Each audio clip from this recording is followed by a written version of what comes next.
친언해 주시기 원합니다. 얼마 전에 정승재 목사님 그 사무실에 갔어요. 먼저 와 계신 분이 있더라고요.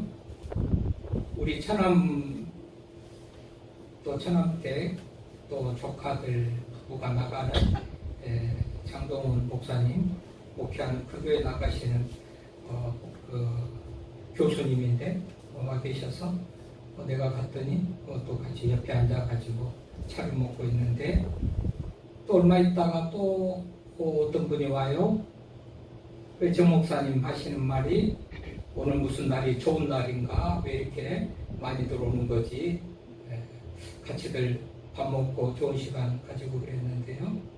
오늘 찬송을 461장을 제가 영광 찬송으로 선택을 했고 우리 찬양대에서도 461장 찬송을 했는데 영광 찬송을 하고 찬양대를 하고 2번, 3번 해도 이상한 건 아니죠.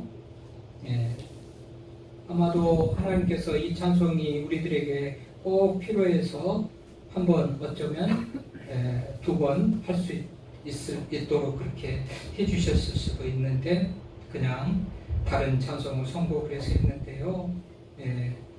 우리는 이게 이상한 게 아니고 하나님께서 어떠면 이 찬송이 우리들에게 필요하고 이 시간에 필요해서 2번 할 수도 하게 하실 수도 있겠다. 성령의 역사하심은 그렇게 역사하시는 거거든요. 준비도 하지도 않는데 갑자기 어떤 목사의 설교 중에 나오기도 하고 준비해서 했던 것이 없어지기도 하고 설교 중에 그렇게도 하고 그래요. 거기라도 또 겹쳐서 찬송이 있고 찬양이 있고 그러더라도 이상한 것이 아니고 할 수 있다라는 그런 생각으로 받아들였으면 좋겠다라는 그런 생각이 들어서 얘기고요. 오랫도록 병상에 있던 병을 앓고 고생을 했던 한 여인이 죽어가지고 이제 하늘나라에 갔대요. 믿음 생활을 잘했는지 천국에 가서 베드로가 천국 문 앞에서 이 문제를 풀어야 천국 간다. 그래서 문제를 하나 냈다는 거 아니겠어요? 그 문제가 뭐지요? 그랬더니 너구를 스페링 그대로 한번 외우면은 통과된다. 그래서 너구 스페링을 외워봐라. 그래서 LOVE 딱 외우고 천국에 갔다는 거 아니겠어요? 통과하고 그렇게 저렇게 여러 날을 지내다가 베드로가 출장을 가게 돼가지고 그 여인에게 내가 오늘 자리를 좀 비우게 됐으니 네가 천국 문을 좀 지켜라. 그래서 알겠습니다. 딱히 할 일도 없는데 잘 됐습니다. 그리고 천국 문을 지키고 있는데 그날따라 공교롭게도 남편이 죽어가지고 천국에 갔다는 거 아니겠어요? 얼마나 반가운지 남편을 손을 붙들고 잘 지냈냐 어떻게 하다 이렇게 오게 됐냐 그랬더니 당신이 오랫도록 병원에 입원했을 때 간호하던 간호사와 눈이 맞아가지고 결혼을 해서 신나게 지금 그 수상 스키를 즐기려고 하와이로 놀러 갔다가 물에 빠져 죽어가지고 이렇게 천국 오게 됐다 그랬더니 그 여인이 잡았던 손을 뿌리치면서 이제 여기 천국으로 들어가야 되는데 문제를 내면 답을 맞추고 들어가야 되는데 영어 스페링은 틀리지 않고 그대로 하고 가야 된다고 그러면서 문제를 내는 게 데카르트 캘리포니아 마이너스 플러스 한참을 영어로 말을 해놓고 그걸 다 스페링으로 그대로 말을 해야 한다. 오히려 자기가 죽고 재혼해서 사는 말하자면 남편이 천국 가는 것이 싫어서 아주 어렵게 문제를 냈다라는 그런 얘기 아니겠어요? 천국 가지 못하도록. 요즘 우리가 천국과 지옥을 얘기하면서 전도에서 지옥 간 사람을 천국으로 가게 합시다. 그렇게 얘기를 하는데 우리가 천국 가든지 안 가든지 혹은 지옥에 갈 사람을 천국으로 인도하는 그런 역할을 해야 되는데 지옥에 가든지 천국에 안 가든지 못 가든지 가만히 있으면 안 되겠다라는 그런 얘기를 계속 듣고 있죠. 여러분 제가 책 한 거 있습니다. 천국과 지옥은 확실히 있습니다. 이 한은우 목사님이라는 분이 쓰신 책이에요. 96세 되신 분이에요. LA에서 목회를 하다가 감리교 목사님인데 은퇴하고 이 책을 썼어요. 책을 다 보내왔어요. 우편으로 그 택배로. 뭐 어느 분인데 이렇게 보내왔는가 책을 읽어봤더니 이 책 맨 뒤에는 이렇게 써 있어요. 한은우 목사님의 저서 사자성어 묵상을 선교를 목적으로 증정합니다. 예, 돈 안 받고 많은 교회에 무조건 그냥 무차별적으로 이 책을 보낸 거예요. 이 책의 내용이 뭐라고요? 천국과 지옥은 확실히 있습니다. 이 사람은 아마도 이 책을 출판해서 수많은 교회에 보내는데 모르기는 몰라도 몇천만 원 들었을 건데요. 어쨌든 모르겠어요. 저만 몇 사람만 보냈는지는 모르겠지만 왜 제가 특별하게 안면도 오고 하는 사람도 아닌데 저한테까지 보낸 것을 보면 여러 교회에 보냈을 거라고 생각하고 얘기해요. 어쨌든 천국과 지옥은 확실히 있습니다. 왜 이렇게 돈을 들여가지고 교회에 보내주면서 이 책을 읽고 또 설교하도록 그렇게 할까요? 한 사람이라도 더 천국 보내고 싶어서, 천국 가게 하고 싶어서. 이 책을 읽어보십시다. 저기 아래에 내려놓을 테니까 1번은 우리 홍명숙 권사, 일부에 드렸던 홍명숙 권사님이 1번으로 신청을 해서 이제 돌아가면서 책을 보시기를 바라고요. 이 한은우 목사님이 책을 보내면서 한 페이지짜리 그 편지를 써서 보낸 내용인데요. 저는 감리교 언론 목사 한은우 목사입니다. LA에서 목회를 하다 은퇴하시고 그러면서 제가 믿고 제가 알고 제가 연구한 바에 의해서 지옥은 두 종류의 사람이 간다고 생각하는데 두 종류의 사람이 지옥은 간다. 첫째는 예수 믿지 않는 사람이 가고 우상 섬기는 사람이 가고 두 번째는 교회는 다니기는 했으나 형식적으로 다니면서 탐욕을 따라 산 사람, 이런 사람들이 지옥에 간다라고 얘기를 해요. 그리고 천국에 가더라도 많은 사람이 가는 게 아니고 극히 일부만 천국에 간다 이런 말을 해요. 사실인즉 노아의 그 때에 홍수로 인하여서 인류가 멸망할 때 수많은 수천의 인류가 멸망을 할 때 방주에 들어가서 구원받은 사람들은 노아 가족 8식구였잖아요. 8명만 많은 사람이 멸망할 때 8명만 구원을 받았죠. 천국에 가는 것이 이렇게 극소수만 간다는 그런 얘기예요. 여러분 소돔 고모라가 유황불이 내려가지고 멸망을 했죠. 지옥으로 간영할 때에 창세기 19장에 보면 소돔 고모라가 멸망하잖아요. 그때에서 구원받은 사람은 3사람이지요. 롯과 롯의 2딸. 롯의 아내도 뒤돌아보고 소금 기둥이 되어버렸고 소돔 고모라가 멸망할 때도 롯과 2딸이 구원받아서 소돔 성에서 구원을 받아요. 여러분 광야에서 애굽에서 종살이 하다가 출애굽한 인구가 한 60만이라고 성경에 기록되어 있어요.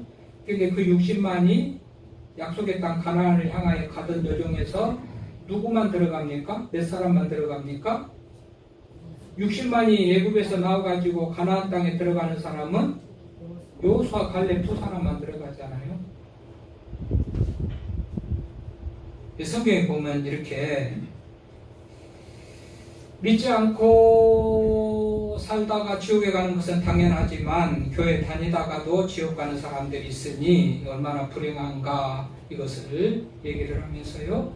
또 이분은 사후의 세계의 지옥의 비참함을 열거합니다. 제가 여러 번 말했으니까 또 말하기가 너무나도 비참하고 무섭고 또 정말 징그럽고 더 언급하기 싫습니다만은 이분이 또 그런 얘기를 해요. 얼마나 무서운 것인지. 이분은 특별히 동일하게 모든 사람들이 다 고통을 받는 그런 장면을 본 게 아니고요. 각각 자기가 행한 죄악에 따라서 형벌이 다른 그런 고통을 겪더라라는 그런 얘기를 해요.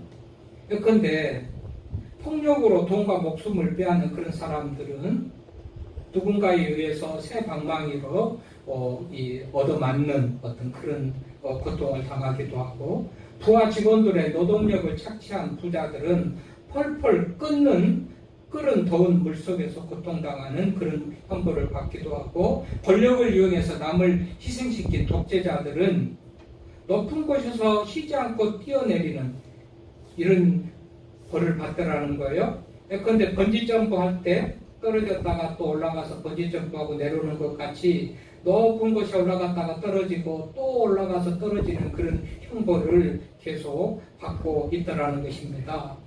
사람들을 많이 죽인 대홍군, 조대비 이런 사람들은 유황불못 중앙에서 물 소리 지르면서 고통을 받고 있더라는 겁니다. 그러면서 이분은 말합니다. 성경대로 나더러 주여 주여 하는 자마다 다 천국에 들어갈 것이 아니고, 교회 다니는 사람들이 다 천국에 들어갈 것이 아니고, 주여 주여는 누가 합니까? 천국 교회 다니는 사람들, 성도들이 하는 말 아닙니까? 주여 주여. 세상 밖에, 교회 밖에 사람들은 주여 주여 하는 사람들이 없지요.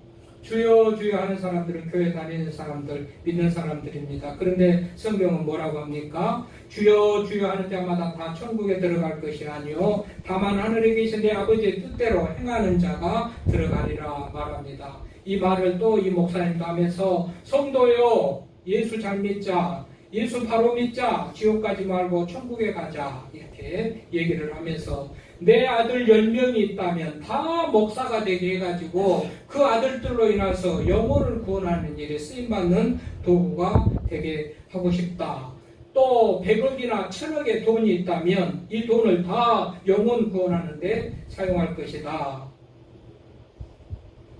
지옥 갈 영혼 하나를 구원하는 것이 온 천하를 얻는 것보다 중요하기 때문이라고 이 목사님이 책에서 그렇게 얘기를 해요. 여러분, 천국이 있는가 지옥이 있는가 의심스럽고 확신이 없는 분들 이제 돌아가면서 좀 책을 읽어봤으면 좋겠습니다.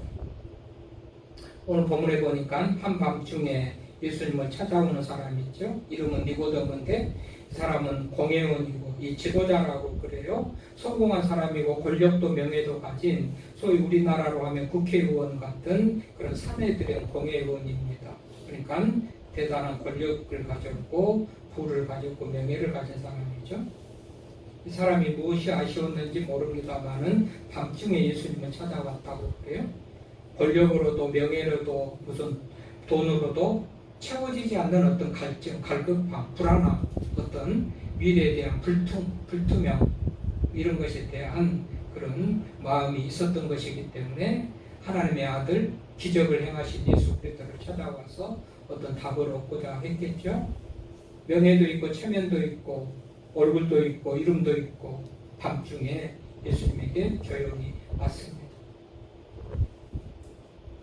아마도 자기가 진리를 모르고 천국의 비밀을 모르고 그렇게 살아가는 사람들이 삶의 모습을 사람들이 아는 것에 대해서 창피하고 부끄러웠는지 밤중에 예수님에게 찾아왔다는 거 아니겠어요? 당시 사람들은, 대부분의 사람들은 배고프고 굶주리고 착취 억압당하는 그런 삶의 현장 속에 있지만 이 정도 되는 사람, 니고데모, 공회원인, 사내들인 공회원인 이 니고데모는 아쉬운 것도 없습니다. 불편한 것도 없고 누구에게 사정할 것도 더 이상 바라고 부러울 것도 없이 모든 사람들이 부러워하는 상위 1%에 해당하는 그런 사람이 니고데모라고 할 수가 있을 것인데 예수님에게 찾아와요. 여러분, 뭐가 아쉬워서 예수님을 찾았을까요? 육적으로는 만족한 어떤 삶의 환경 여건들을 가졌지만 영적으로 정신적으로 뭔가 채워지지 않는 갈급함, 뭔가 정말 뭔가 아쉬운, 뭔가 부족한, 2%가 부족한 그런 어떤 공허함을 가지고 예수님을 찾은 것으로 그렇게 볼 수가 있어요. 그러면서 질문을 합니다. 예수님께서는 거듭나야 한다 말하죠. 거듭나야 한다. 거듭난다. 다시 태어나는 것이 거듭난다고 그래요. 거듭 두 번째 태어나는 것. 거듭. 이해할 수 없는 말이죠. 세상에 학문은 학식은 있고 권력과 돈은 있는 니고데지만 다시 태어난다는 것에 대해서 거듭남에 대해서는 잘 이해를 하지 못하는 그런 모습입니다. 그래서 어떤 반응을 보입니까? 사람이 늙었는데 또 다시 모태에 들어가서 다시 태어난다는 말인가, 이런 이상한 마음을 가지고 예수님에게 또 질문을 하는 그런 모습입니다. 진리를 모르는 사람은요, 너무나도 영적인 세계에 대해서 모르는 사람은, 육적인 세상의 가치관만 가지고 사는 사람은 영의 세계에 대해서 알 수가 없죠. 세상에 빠져 사는 사람들은 진리에 대해서 알 수가 없는 거죠. 아무리 많이 가진 자, 배운 자, 권력을 가졌다 할지라도 니고데모는 영적 세계에 대해서 무지한 그런 모습입니다. 근데 예수님께서는 거듭나야 된다 그래요? 다시 태어나야 된다. 근데 여러분 어떻게 같이 태어나죠? 사람이 상식적이지 않잖아요. 사람이 다시 태어난다는 것보다도 바뀌어야 된다 그런 의미예요.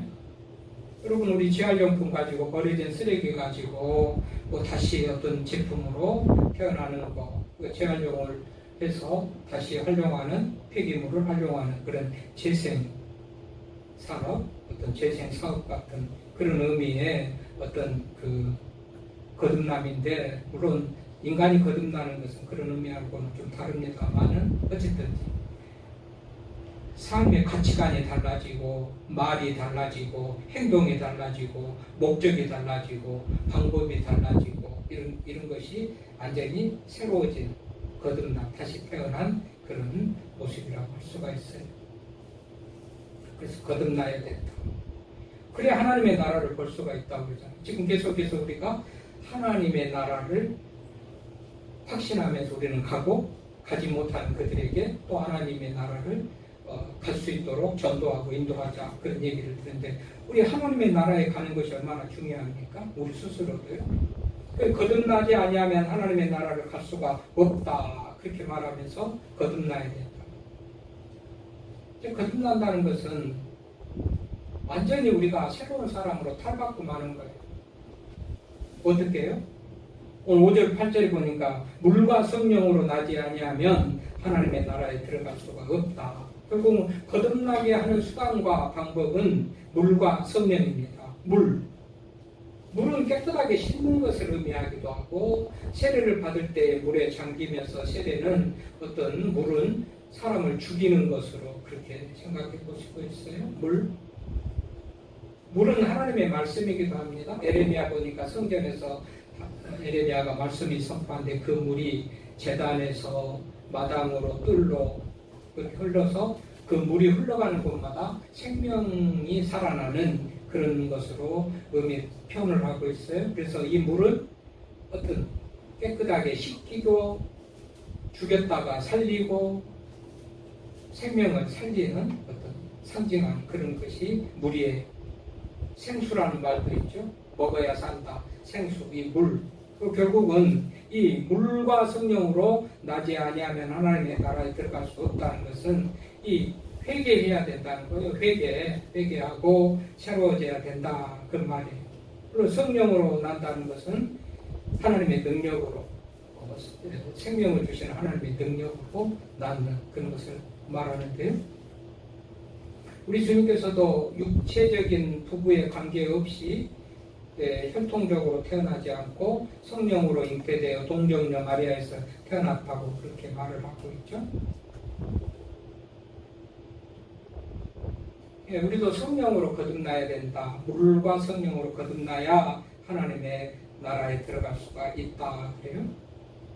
그래서 예수 믿는 것 자체가 예수 신앙을 고백하고 믿겠다 고백하면서 믿음을 출발하는 그것 자체가 이제 새로운 출발인 것이잖아요. 고린도후서 5장 17절에 보면 누구든지 그리스도 안에 있으면 새로운 피조물이라 이전 것은 지나갔으니 보라 새 것이 되었다 말하죠. 예수 믿는 순간에 사망에서 생명으로, 지옥에서 천국으로, 절망에서 무슨 소망으로 완전히 죄의 종로를 단 데서 하나님의 아들됨으로 완전히 새로운 그런 출발점이 예수님을 믿는 그런 순간부터 일어나는데요. 하여튼 예수 그리스도를 믿는 그 순간부터 새로운 출발점이 일어나는데, 그러므로 인하여서 모든 목적지, 가치관, 방법, 수단 이런 것들이 다 바뀌는 것인데요. 이제 우리가 한번 생각해 봐요. 나는 예수 믿는 순간부터 무엇이 얼마나 바뀌었는가. 이게 바뀌지 않고 그대로라면, 점점 바뀌어가는 과정이 있다면 그래도 희망적이지만은 수십 년이 지났는데도 호적은 교회에 두고 적은 올렸는데 별반 다름없이 살아간다면 우리는 거듭나지 않는 겁니다. 거듭나지 않았으면 천국에 가지 못하는 그런 삶을 살아가고 있는 거예요. 목적지는 천국이지만 천국의 목적지하고 무관하게 살아가는 그런 모습이 거듭나지 않는 그런 성도의 모습이라고 성경이 말하고 있어요. 그래서 거듭나야 된다는 거 아닙니까? 거듭나야 된다. 물과 성령으로 거듭나야 된다. 그러면 하나님의 나라에 들어갈 수가 있으나 그렇지 하지 않으면 하나님의 나라에 들어갈 수가 없다. 거듭남, 새로 태어남, 변화. 그런 의미에서 제가 볼 때 저를 비롯해서 누가 얼마나 천국에 갈 수 있을까? 불안하고 심스럽고 너무나 우리는 거듭난 변화된 모습이 없어서 말이죠.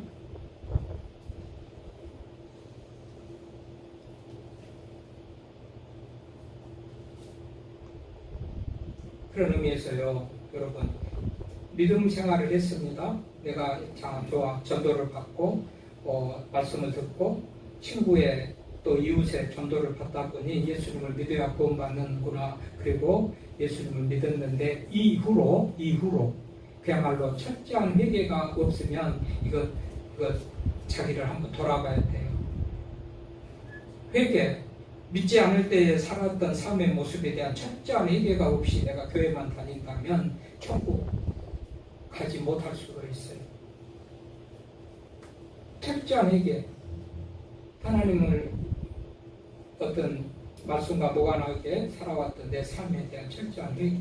물이라는 게 물과 성령으로 거듭나야 되는데 거듭난 그런 어떤 실제적인 자기의 어떤 회개나 변화가 없으면 우리는 교회는 다닌지 모르지만 천국은 보장받았다라고 할 수가 없어요. 성경적으로 보니까 그러잖아요.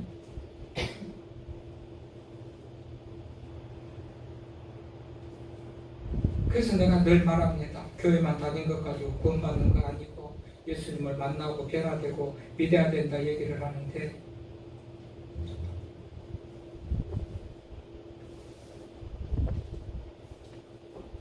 하나님은 사랑이시고 하나님은 능력이시고 이런 설교를 하면 저도 꽤 자신 있게 당당하게 할 수 있을지 모르지만 이런 부분에 대해서는 저도 말이 막히고 할 말이 없어요. 진짜 예수님을 믿은 이후로 얼마나 나는 철저하게 변화되고 회개하는 그런 모습으로 변화된 삶을 살았는가 말이죠. 그러나 성경은 분명히 말합니다. 물과 성령으로 거듭나지 아니하면 하나님의 나라에 들어갈 수가 없다.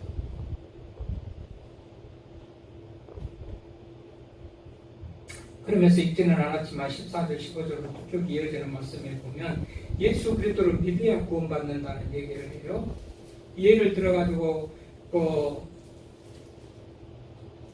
모세가 광야에서 뱀을 든 것 같이 예수님도 들려져야 될 것이고, 그것을 쳐다보는 자가 사는 것 같이 예수님의 십자가의 죽음을 바라볼 때 구원을 얻을 수가 있고 영생을 얻는다. 이런 말이 14절 15절에 계속 이어져 나와요.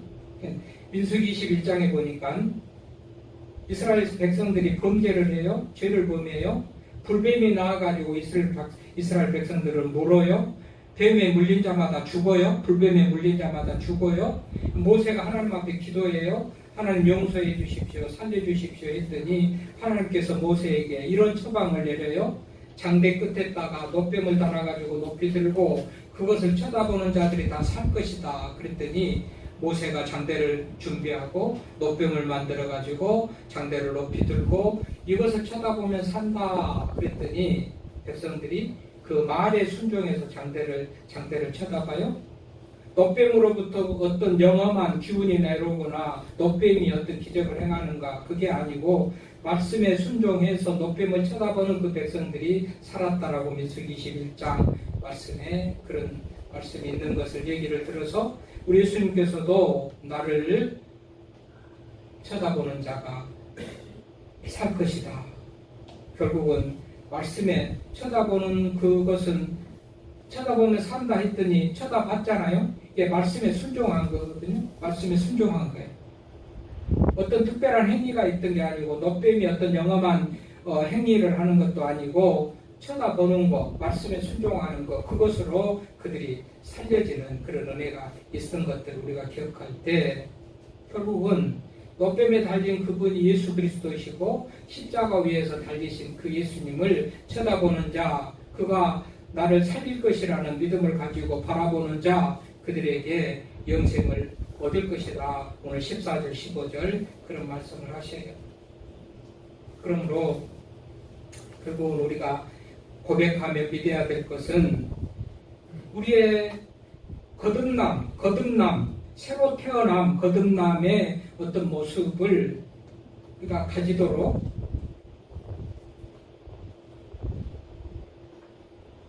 옛사람 구습을 벗어버리고 성경에 말이 있죠. 옛사람은 다 죽고 옛사람은 죽어버리고 버리고 이게 이제 회개잖아요. 회개. 새롭게 새로운 모습으로 나아가는 그런 모습과 더불어 회개와 성령의 능력에 더불어 예수 그리스도의 구속의 십자가를 바라보는 그 믿음이 결국은 우리를 구원해서 영생의 삶으로 이끄신다라고 성경이 그렇게 얘기를 하고 있으니까 천국에 가고 싶은 분들, 하나님의 나라에 들어가고 싶은 분들 오늘 말씀을 또다시 가서 한번 읽어보세요. 뭐라고 그래요? 물과 성령으로 거듭나야 된다. 물과 성령은 놔두고 어려우면 거듭나야 된다. 새롭게 태어나야 된다. 새롭게. 이전의 모습이 아니고 말과 언행과 믿음과 가치관과 방법과 수단과 모든 목적이 이전과 다 다른 것으로 새롭게 하나님께 향하는 그런 목적과 방법으로 달라지는 것, 이것이 새롭게 태어나는데 그래야 거듭나야 결국은 하나님의 나라에 갈 수가 있다라고 성경이 가르치나? 그냥 내가 교양적으로 사람을 사귀고 마음의 평안을 얻고자 하는 신앙생활은 지금같이 그냥 그렇게 해도 무방하겠지만은 천국에 가는 것이 진짜 목적인 그런 분들, 그런 소원이 있는 분들은 천국이 목적이 아닌 분들은 지금같이 해도 무방하겠죠? 천국이 목적인 분들. 그리고 이래야 하나님의 나라에 들어간다고 그랬으니까 거기에 목적이 있는 분들은 철저하게 물과 성령으로 거듭나야 된다. 2번 태어나야 된다. 새롭게 태어나야 된다. 하나님의 사람으로 바꿔줘야 된다.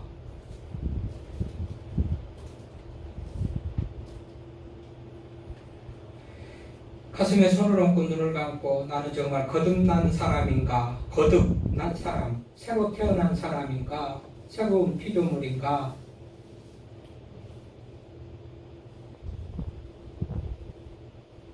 그렇게 점검해보고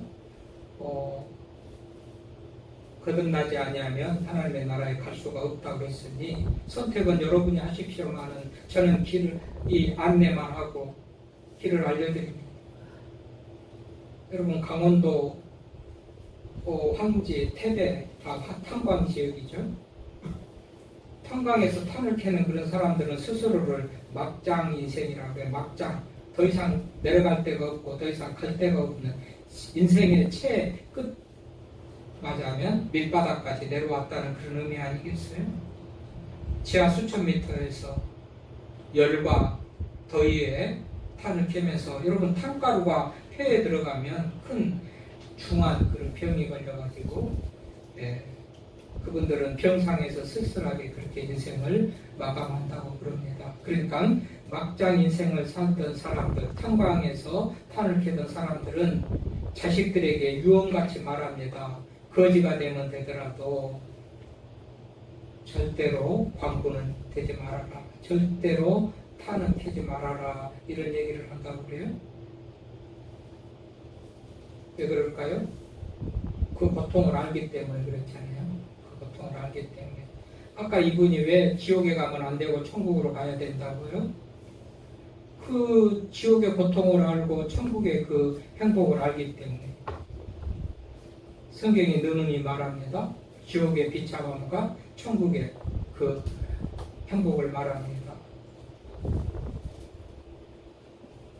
광부 아들이 쓴 시가 있네요. 우리 아버지는 탄을 캐신다. 나는 공부를 못하니까 커서 광부가 될 것이다. 그런데 아버지는 절대 광부가 되지 말라고 하신다. 거지가 되었으면 됐지 광부는 절대 되지 말라 하신다. 왜 아버지가 한사코 말릴 것일까? 광부의 생활과 고통을 알기 때문이다. 여러분, 성경은 말합니다. 지옥 가지 말아라. 지옥 가면 안 된다. 그럼 누가복음 16장 27절 28절 말씀에 보면 먼저 지옥에 갔던 부자가 있죠. 부자와 나사로 비유해서 먼저 부자가 지옥에 갔잖아요. 나사로는 아브라함의 품에 천국에 있어서 정말 안락을 누리고 있는데 부자는 지옥에서 고생을 하면서 뜨거운 불에서 물 좀 한 방울만 좀 찍어달라고 할 때에 하나님께서 큰 구렁텅이가 있어서 여기서 이리도 못 가고 여기서 이리도 못 가고 해주고 싶어도 해줄 수 없다. 물 한 방울 줄 수가 없다. 그렇게 말하죠. 그때 부자가 뭐라고 그래요? 아버지여 구하노니 나사로를 내 아버지 집에 보내소서. 내 형제 5이 있으니 그들에게 증언하게 하여 그들로 이 고통받는 곳에 오지 않게 하소서. 자기가 지옥에 가서 봤더니 부자가 정말 이곳에서는 올 곳이 아니거든요. 그러니까 나사로를 시켜가지고 땅에 있는 아버지 집에 가서 형제 5에게 요곳이 오면 안 된다. 천국에 가야 된다. 그 말을 하라고 그러지만 올 수도 갈 수도 없다고 그렇게 말해요. 그러니까 여러분 더 늦기 전에 우리 부모님, 형제, 이웃들 언제 어느 때 순간에 인생의 운명은 우리가 보장받지 못하고 사는 그런 인생인데요. 더 늦기 전에 이곳 오지 말아라. 먼저 가본 사람들, 본 사람들, 들은 사람들이 성경이 그걸 말해요. 이곳에 하면 안 된다. 지옥에 하면 안 된다. 천국 가야 된다. 예수 잘 믿고 천국 가라. 거듭나서 천국 가라.